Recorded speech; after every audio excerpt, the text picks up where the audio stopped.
Having the greatest day out, but earlier today, Kylie King caught up with the former British touring car star.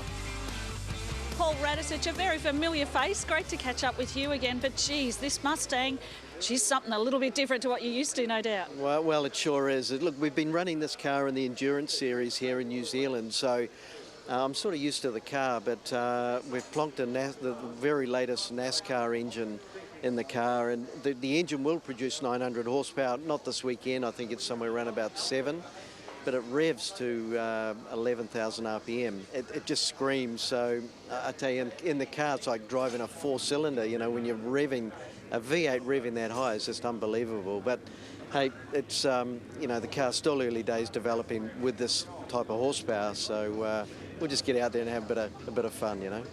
So balancing that kind of horsepower, we're talking NASCAR stuff. I mean, that's pretty out of control. Yeah, well, you know, I think the NASCAR, the oval's one thing where you're turning left all day, but when you need to get around the corner, I mean, it's not like wow, it's like switching a switch on. It's very progressive. It's, you know, you still think you're driving a 5 or 6 litre car, but it just screams. It starts to go from 8,000 onwards. So it's a lot of power, and of course you're arriving at the corners a lot faster and braking a bit earlier and trying to get the car balanced as much as it can with this type of power.